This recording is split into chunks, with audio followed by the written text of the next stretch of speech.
Hey everyone, it's Linnea, and I have another video showing a card I'm going to create with the Everyday Iris Shutter Kit. Don't forget to check out the LDRS Creative YouTube channel to see everything that's in this kit as well as another inspirational tutorial. So again, I'm going to start out by making the iris shutter mechanism. This is going to come together just like it did in the first video, so if you're familiar with this, you could skip this part. Just like before, you need to die cut 3 of these circle, I'll call them record pieces. They can be from any color cardstock, they won't be seen. You do need 3 of these little kidney bean shapes, and these are going to form your shutter. They will be seen, so cut these from your pattern paper or your colored cardstock that you want to show on the front of your card. You need 3 of these support beam pieces. These will not be seen, so again, I just cut from plain white heavy cardstock. And then I cut a handle. I cut the main piece from white, and then I cut one of the special toppers from pink. Both of these will be seen just a little bit, but what's going to happen when I layer these together is the white is going to peek out and form that little arrow. That's going to tell the recipient to pull down on that handle. Let's start building the iris shutter mechanism. I'm going to start with all 3 of the shutter kidney bean pieces and 1 of those white record pieces. You're going to notice there's a little notch at one end of the kidney beans, and that is going to fit right into one of the little curved rectangles that are cut out of that white record piece. And the curve of the kidney bean is going to line up with the curves on the inside and outside of that circle piece. And you're going to repeat this process with all 3 of those little kidney bean pieces. They are going to kind of tuck in behind at the notch end and then layer on top of the rounded end. Now you could do this part beforehand, in fact I usually do, but I wanted to show you how everything lies together flat before I pop these pieces up. At the top of each of the little kidney bean pieces, you're going to have 2 little tabs that are kind of scored on the inner edges and are cut at the outside so that you can just fold and pinch them up towards the top.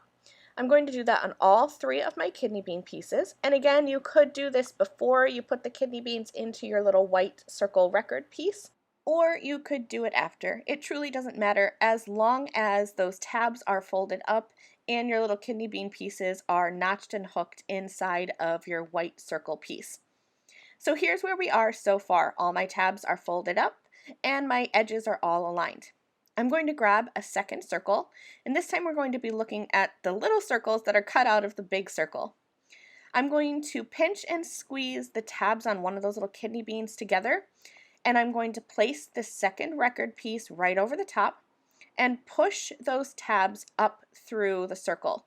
So I'm working from behind this top record piece, pushing those tabs through the back and up through the top. This really isn't hard. I'm going slowly so that you can kind of see everything peeking through.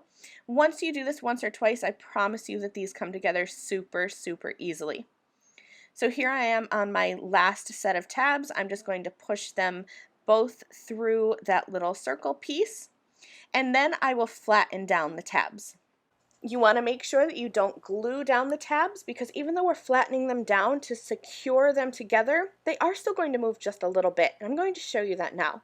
If you pinch and hold that bottom circle record piece and pinch and hold the top one, you can twist them and you'll see how they are free moving, and it is going to cause all 3 of those little kidney bean shutter pieces to slide together and slide apart, and that's going to create your iris shutter.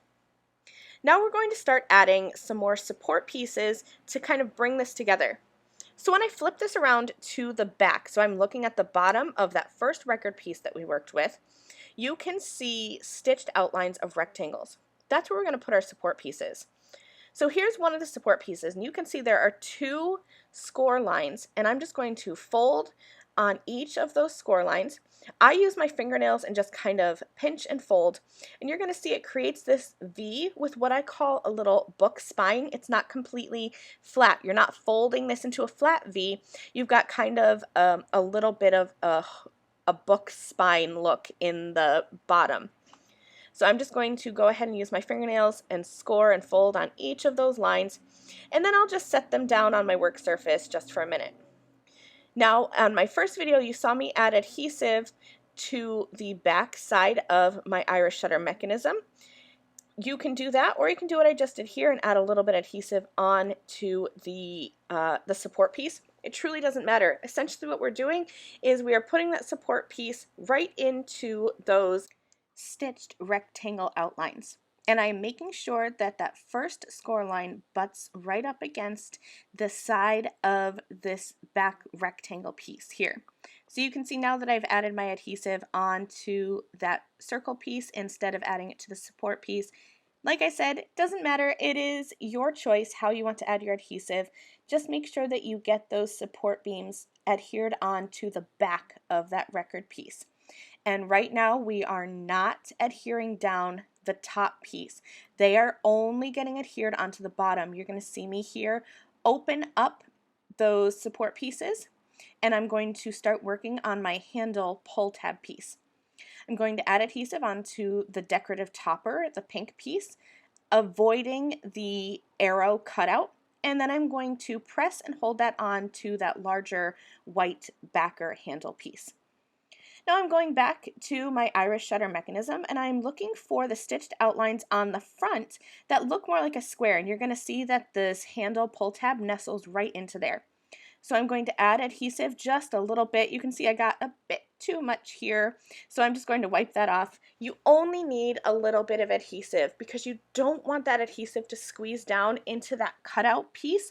You can see the pink below it, so anywhere you're seeing pink, those are those little kidney bean iris shutter pieces, and I don't want adhesive there. They need to remain free moving. So I'm making sure to add adhesive only in between those stitched guidelines and only onto the solid portions of my white little record piece. Now I have everything going well here. I'm going to grab my third and final circle record piece, and I'm going to lay this on top of my iris shutter mechanism. You want to twist this top record piece so that it is aligned perfectly with the second one, the one that's right below. You should be able to see those cutout areas clearly. Now I'm going to add my adhesive once again onto the tops of those support pieces, and then just gently fold them over and pinch them so that they are adhered only to the very back of my iris shutter mechanism and to the very top of my iris shutter mechanism, leaving that entire center portion free moving. You don't want to pinch these too tightly because, like I said, they need to be able to move on the inside pieces. So once I've given those a second to adhere, I'm going to just move this handle of the iris shutter mechanism back and forth and just make sure that everything is working smoothly. Now it is a little tricky to hold this with just one hand because you want to make sure that you're only holding on to that back circle because, like I said, everything else is kind of needing to be free moving. So you can't pinch it. If you pinch it, it's not going to move. So only hold on to the back piece when you're testing. Now I'm going to start putting this iris shutter mechanism together. I have my card base, and I have already adhered my polka dot pattern paper onto the card base. Now you can see that I'm just going to add my iris shutter mechanism behind this card topper, which this time I chose the wreath. I also need to pick a sentiment, and I've chosen a different sentiment than I used in my first tutorial just for a bit of variation. And just like in my first tutorial, the last thing I'm going to do is add my sentiment. You can add it first if you want to, but then you have to really fuss and fiddle and make sure that everything else is lined up around that sentiment. So I find it easiest to add the sentiment piece last. What I'm going to do now is add my iris shutter mechanism onto my card topper. And you can see here how everything's going to lay together. I want to make sure that everything's going to fit on my card, and it is. It's going to fit just perfectly. My iris shutter mechanism is going to go behind my topper, and then my sentiment will be popped down right in the center, just as so. Now, you can see here when I put my wreath on top of my iris shutter mechanism, I have just the tiniest bit of that mechanism showing. If it doesn't bother you, you can leave it be.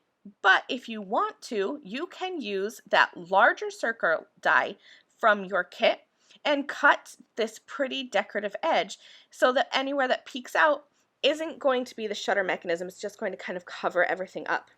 And I did cut it from some pink cardstock that matches the pink backer on my wreath so that it looks more cohesive. But like I said, if you wanted to, you could leave it be. I'm just kind of picky about that kind of stuff. I'm going to start by adhering my wreath card topper directly down onto my decorative topper piece, for lack of a better term, and then I'm going to adhere this piece onto my iris shutter mechanism. Now on my first card, I showed you how to use some liquid adhesive to keep things flatter so that this would go through the mail easier, but on this card I'm going to pop things up with foam tape just for some extra dimension. I have my iris shutter mechanism in the closed position because that's how it's going to be when my recipient opens their card. And I'm going to decide where I want that handle to lay in reference to the wreath. Doesn't matter, this wreath is pretty circular, but I'm just going to kind of play around. And then I'm going to add some adhesive to my iris shutter mechanism. Just like when you're using liquid adhesive, you want to avoid any of those cutout areas. So all three of those circles, as well as all three of those curved rectangles. So you can see that I am selectively adding my foam adhesive in between those cut out areas. You could just do those three larger pieces like what I started with, but for some extra support, I'm cutting down some thinner pieces and putting them in between any of those open areas. Then I'm going to remove the adhesive backer and place that right behind my card topper. Again, I want to tell you to make sure that your iris shutter mechanism is in the closed position because this is how it's going to go on your card. So I have it in the closed position, I've adhered that together, and then I'm just going to test that mechanism to make sure that I haven't added adhesive anywhere that's going to interfere with the movement. Now I'm going to add foam adhesive to the back, and again, make sure that you only add foam adhesive onto the solid portions of this little circle piece. I'm also going to turn this to the open position because you can see when you open this, those tabs from those little kidney bean shutter pieces, they move further out. So I want to make sure that my foam adhesive is not going to interfere with that at all. The worst thing you can do is add a makeshift stopper so that the iris doesn't open all the way. Now I'm just going to remove that foam backer and I'm going to place this onto my card. I'm going to flip this over and again, making sure that all of those foam tape pieces are not interfering with anything. And then I'm going to close that iris shutter mechanism and I'm going to position this so that the handle is within the barriers of my A2 card panel. This way I know for sure that it's going to fit into my A2 envelope. Because once somebody removes it from the envelope, it doesn't matter how that handle is going to move. Then I'm going to open up my iris shutter mechanism, add some liquid adhesive behind my sentiment, and then just push that right through that circle opening. Again, this is one of my top tips for creating these iris shutter cards, is to save your sentiment, or if you're putting a little critter or something inside, save that for last. Get your iris shutter mechanism adhered first, and then all you have to do is pop that sentiment down right in the center, and it's very easy to align that way. So here's where you could leave the card as is. But as I was looking at this, I thought, hey, it's kind of missing something. So I chopped off the bottom of my card. So it is a 4 1/4 by 4 1/4 square card. And I used some clear glue and some shimmering glitter just to kind of add some glitter accents to some of the line work on my flowers. And this card is now finished. Thank you so much for watching this tutorial. Remember that if you want to see another tutorial using one of the other card toppers, check out the LDRS Creative YouTube channel. I do have another video tutorial walking you through that. Thanks so much for watching. See you soon. Bye.